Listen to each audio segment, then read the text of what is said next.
Halo Sobat Media Indonesia, selamat datang kembali di program Jeda Jendela Data Media Indonesia.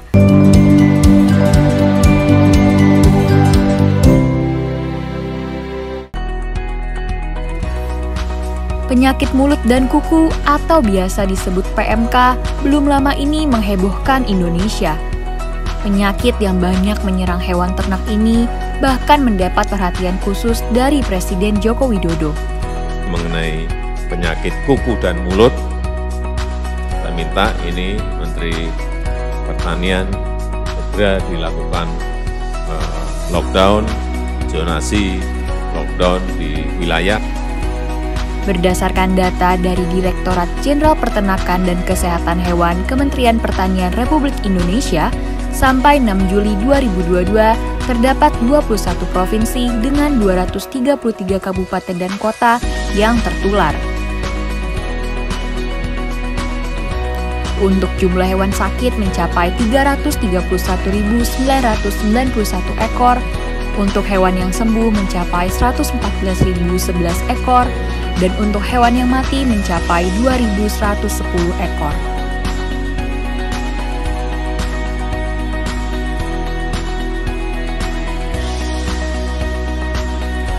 Akibat kasus ini, terdapat 2.897 ekor hewan ternak terpaksa dipotong. Dari sebaran kasus tersebut, Jawa Timur masih menjadi provinsi tertinggi dengan jumlah hewan yang sakit, mencapai 134.996 ekor. Di posisi kedua, terdapat Provinsi Nusa Tenggara Barat dengan jumlah 49.879 ekor. Dan kemudian terdapat Jawa Tengah dengan jumlah 37.008 ekor.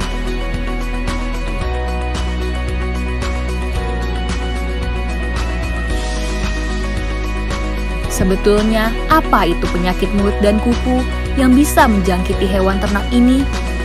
Penyakit mulut dan kuku atau kita kenal sebagai PMK atau bahasa Inggrisnya adalah Foot and Mouth Disease adalah penyakit pada hewan yang disebabkan oleh virus, terutama menyerang hewan berkuku genap dan babi serta beberapa hewan liar yang pernah dilaporkan.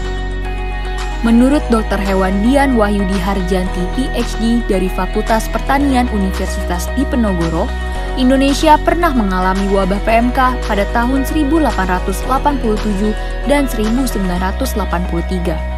Dan bebas dari wabah PMK pada tahun 1986. Indonesia kemudian mendapatkan pengakuan dunia terhadap status bebas PMK tanpa vaksinasi sebagaimana tercantum dalam resolusi Organisasi Kesehatan Hewan Dunia nomor 11 tahun 1990.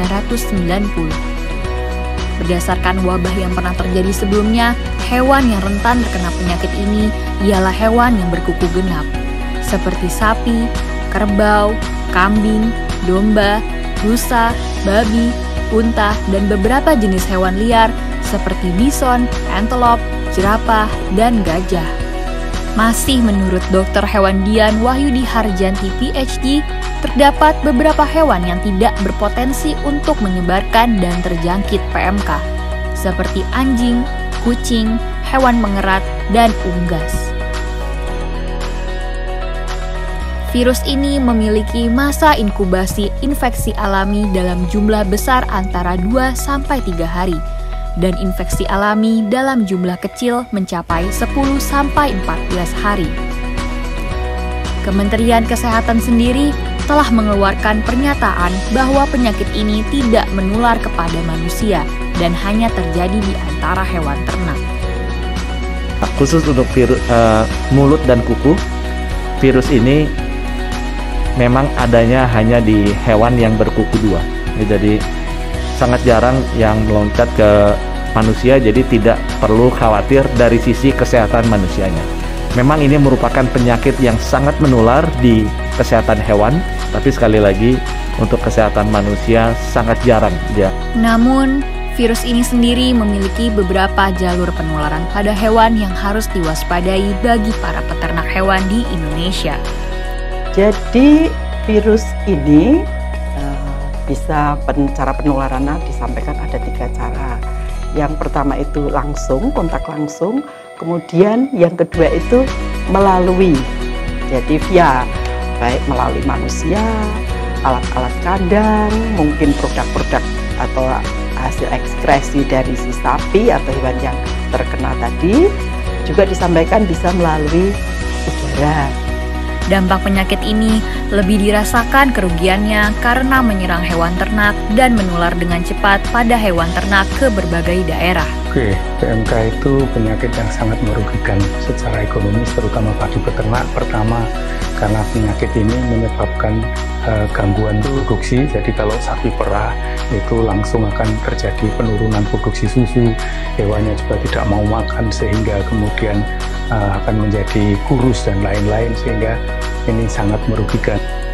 Melihat meluasnya dampak PMK, Kementerian Koordinator Bidang Perekonomian melalui siaran pers telah mengeluarkan beberapa upaya untuk melakukan penanganan wabah tersebut pada hewan ternak di Indonesia. Beberapa upaya yang dilakukan seperti mempercepat vaksinasi pada hewan ternak, pengaturan dan pengawasan lalu lintas hewan dan ternak melalui zonasi, pembentukan posko seperti gugus tugas, distribusi obat, serta pelatihan tenaga kesehatan hewan. Menurut data Direktorat Jenderal Peternakan dan Kesehatan Hewan Kementerian Pertanian Republik Indonesia, sampai 6 Juli 2022 terdapat 212.973 kasus aktif di Indonesia. Untuk mengurangi penyebaran wabah PMK, sampai 6 Juli 2022, pemerintah telah memvaksinasi 345.996 ekor hewan ternak di seluruh Indonesia. Berbagai langkah dan upaya ini dilakukan pemerintah untuk mencegah meluasnya wabah PMK di Indonesia, sekaligus mencegah dampak memburuknya wabah itu terhadap perekonomian para peternak di Indonesia.